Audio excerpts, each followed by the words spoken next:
ಸ್ವಾಮಿಯ ಕೊಲೆ ಪ್ರಕರಣದಲ್ಲಿ ಇವತ್ತು ಟ್ರಯಲ್ ಆರಂಭವಾಗ್ತಾ ಇದೆ. ಇದು ಅತ್ಯಂತ ಪ್ರಮುಖವಾದ ದಿನ. ಯಾಕಂತ ಹೇಳಿದ್ರೆ ಇಡೀ ಪ್ರಕರಣದ ಪ್ರಮುಖ ಘಟ್ಟ ಅಂತ ಹೇಳಿದ್ರೆ ಅದು ಟ್ರಯಲ್ ಆಗಿರುತ್ತೆ.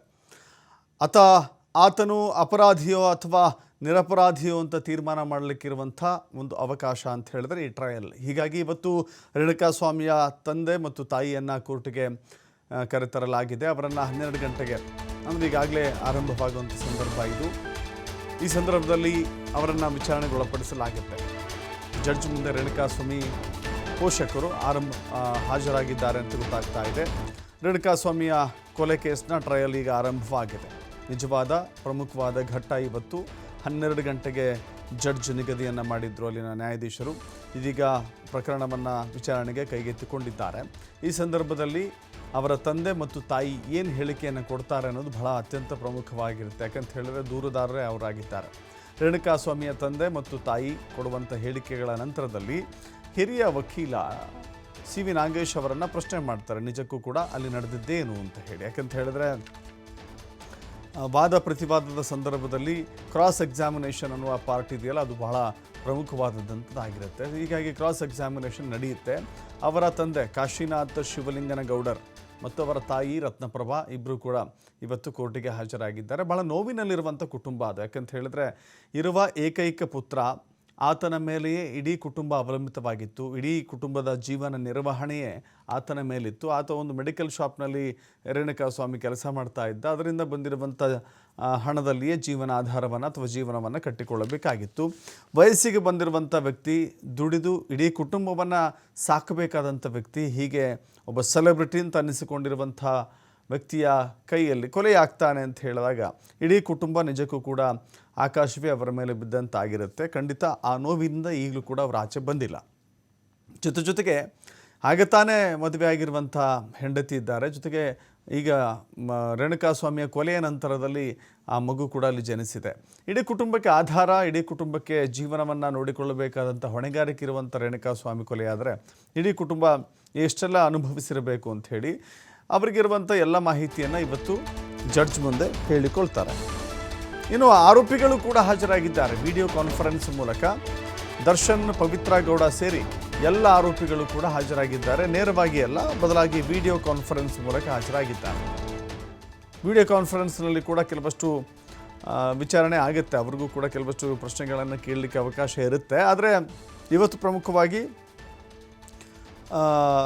ಅವರ ತಂದೆ ಮತ್ತು ತಾಯಿಯನ್ನೇ ಹೆಚ್ಚು ಫೋಕಸ್ ಮಾಡಲಾಗ್ತಾ ಇದೆ. ಅವರ ತಂದೆ ತಾಯಿಗೆ, ರೇಣುಕಾಸ್ವಾಮಿಯರ ತಂದೆ ತಾಯಿಯ ಹೇಳಿಕೆಗಳನ್ನು ದಾಖಲಿಸಲಾಗುತ್ತೆ. ನೋಡಿ, ಇಡೀ ಪ್ರಕರಣ ಆರಂಭವಾಗದೆ ಚಿತ್ರದುರ್ಗದಿಂದ ಆತ ಸಾಮಾಜಿಕ ಜಾಲತಾಣಗಳಲ್ಲಿ ಪವಿತ್ರ ಗೌಡಗೆ ಮೆಸೇಜ್ ಹಾಕ್ತಾನೆ. ಅದು ಕೂಡ ಅಶ್ಲೀಲ ಅಸಭ್ಯ ಮೆಸೇಜ್ಗಳನ್ನು ಹಾಕ್ತಾನೆ. ತತ್ಕ್ಷಣ ಆಕೆ ಅದನ್ನು ದರ್ಶನ್ ಗಮನಕ್ಕೆ ತೊಗೊಂಬರ್ತಾರೆ. ಆನಂತರ ಅದು ರಾಘವೇಂದ್ರ, ಚಿತ್ರದುರ್ಗದ ದರ್ಶನ ಅಭಿಮಾನಿಗಳ ಸಂಘದ ಅಧ್ಯಕ್ಷ ರಾಘವೇಂದ್ರ, ಅವನಿಗೆ ಆ ವಿಷಯ ತಲುಪುತ್ತೆ. ಅದಾದಮೇಲೆ ಅವನು ಯಾರು ಏನು ಎತ್ತ ಅಂತ ಪತ್ತೆ ಹಚ್ಚಿ ಅಲ್ಲಿಂದ ಆತನನ್ನು ರೇಣುಕಾಸ್ವಾಮಿಯನ್ನು ಕಿಡ್ನ್ಯಾಪ್ ಮಾಡಲಾಗತ್ತೆ. ಕಿಡ್ನ್ಯಾಪ್ ಮಾಡುವಂಥ ದೃಶ್ಯ, ಜೊತೆಗೆ ಮಧ್ಯ ದಾರಿಯಲ್ಲೂ ಕೂಡ ಬರಬೇಕಾದ್ರೆ ಮಧ್ಯ ದಾರಿಯಲ್ಲೂ ಕೂಡ ಒಂದು ಬಾರ್ಗೆ ಹೋಗ್ತಾರೆ, ಮದ್ಯ ಸೇವನೆಯನ್ನು ಕೂಡ ಮಾಡ್ತಾರೆ. ಅದು ಕೂಡ ಹಣವನ್ನು ರೇಣುಕಾಸ್ವಾಮಿಯಿಂದಲೇ ಪೇ ಮಾಡಿಸ್ತಾರೆ. ಅವರು ಬರುವಂಥ ದೃಶ್ಯಗಳೆಲ್ಲವೂ ಕೂಡ CCTVಯಲ್ಲಿ ಸೆರೆಯಾಗ್ತಾ ಹೋಗುತ್ತೆ. ಟೋಲ್ಗಳಲ್ಲೂ ಕೂಡ ಅವರ ರೆಕಾರ್ಡ್ ಆಗ್ತಾ ಹೋಗುತ್ತೆ. ಆನಂತರದಲ್ಲಿ ದರ್ಶನ ಭೇಟಿ ಮಾಡಿಸ್ತಾರೆ. ಪಟ್ಟಣಗೆರೆ ಶೆಡ್ಗೆ ಕರೆದುಕೊಂಡು ಹೋಗಿ ಅಂತ ಹೇಳ್ತಾರೆ. ಆನಂತರದಲ್ಲಿ ದರ್ಶನ್ನು, ಪವಿತ್ರ ಗೌಡ ಹೋಗ್ತಾರೆ. ಅಷ್ಟೊತ್ತಿಗಾಗಲೇ ಹಣ್ಣುಗಾಯಿ ನೀರುಗಾಯಿ ಥರ ಆತನನ್ನು ಹೊಡೆದಿರ್ತಾರೆ. ದರ್ಶನ್ ಮತ್ತು ಪವಿತ್ರ ಗೌಡ ಹೋದಾಗಲೂ ಕೂಡ ಹಲ್ಲೆ ನಡೆದಿದೆ ಅಂತ ಹೇಳಲಾಗಿದೆ, ಆರೋಪಿಸಲಾಗಿದೆ. ಆನಂತರ ಆತನ ಪ್ರಾಣವನ್ನು ಕಳೆದುಕೊಂಡ ನಂತರ ಆತನನ್ನು ಎಸೆದು ಹಣಕಾಸು ವಹಿವಾಟಿಗಾಗಿ ನಾವು ಅವನನ್ನು ಕೊಲೆ ಮಾಡಿದ್ದೇವೆ ಅಂಥೇಳಿ ಕೆಲವರು ಸರೆಂಡರ್ ಆಗಿದ್ದರು.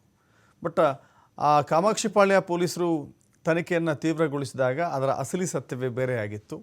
ದರ್ಶನ್ ಡೆವಿಲ್ ಶೂಟಿಂಗ್ಗೆ ಅಂತ ಹೇಳಿ ಮೈಸೂರಿಗೆ ತೆರಳಿದ್ರು. ಆ ಸಂದರ್ಭದಲ್ಲಿ ಸೀದಾ ಹೋಗಿ ದರ್ಶನನ್ನು ಕರೆದುಕೊಂಡು ಬಂದಿದ್ದರು, ಅರೆಸ್ಟ್ ಮಾಡಿದರು.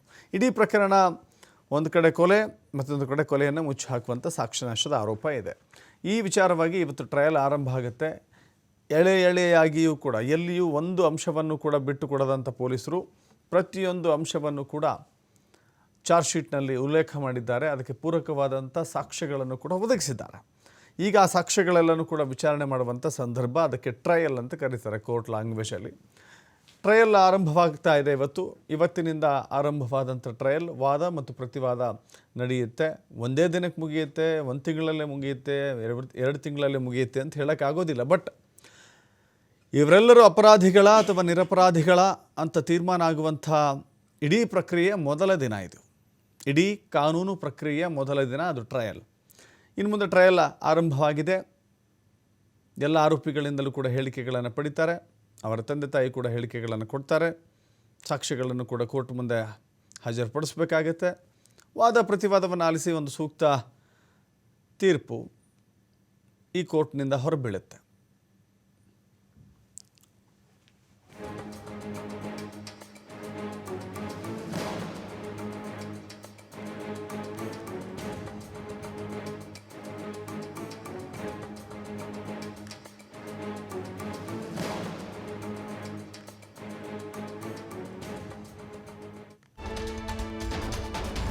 ಎಸ್, ಇನ್ ಕ್ಯಾಮರಾ ಪ್ರಕ್ರಿಯೆ ಆರಂಭವಾಗಿದೆ. ಕ್ಯಾಮ್ರಾ ಮುಂದೆನೇ ಇವರಿಬ್ಬರನ್ನು ನಿಲ್ಲಿಸಿ ಪ್ರಶ್ನೆಗಳನ್ನು ಕೇಳೋದಕ್ಕೆ ಇನ್ ಕ್ಯಾಮರಾ ಅಂತ ಕರೀತಾರೆ. ಕೋರ್ಟ್ನಲ್ಲಿ ಹಾಜರುಪಡಿಸುವಾಗ ಪ್ರತಿಯೊಂದು ಕೂಡ ಕ್ಯಾಮರಾದಲ್ಲಿ ರೆಕಾರ್ಡ್ ಆಗ್ತಾ ಹೋಗುತ್ತೆ. ನ್ಯಾಯಾಧೀಶರು ಈ ಹಿನ್ನೆಲೆ ಎಲ್ಲರನ್ನ ಹೊರಕಳಿಸಿದ್ದಾರೆ. ನ್ಯಾಯಾಧೀಶರು ಮೊದಲು ರೇಣುಕಾಸ್ವಾಮಿಯ ತಾಯಿಯನ್ನು ಪ್ರಶ್ನೆ ಮಾಡಿದ್ದಾರೆ ಜಡ್ಜ್. ನಿಮ್ಮ ಹೆಸರೇನು, ನಿಮ್ಮ ಗಂಡನ ಹೆಸರೇನು, ಎಲ್ಲಿ ವಾಸ ಮಾಡ್ತಾ ಇದ್ದೀರಿ ಅಂತ ಹೇಳಿ ಪ್ರಶ್ನೆಯನ್ನು ಕೇಳಿದ್ದಾರೆ. ಪ್ರಾಸಿಕ್ಯೂಷನ್ನ ಪರ ವಕೀಲ ಪ್ರಸನ್ನಕುಮಾರ್ ಕೂಡ ಹಾಜರಾಗಿದ್ದಾರೆ. ಅವರ ತಾಯಿ ರತ್ನಪ್ರಭಾ ಅವರನ್ನು ಜಡ್ಜ್ ಈ ಪ್ರಶ್ನೆಗಳನ್ನು ಕೇಳಿದ್ದಾರೆ. ನಿಮ್ಮ ಹೆಸರೇನಮ್ಮ ಅಂತ ಹೇಳಿದ್ದಾರೆ. ನಿಮ್ಮ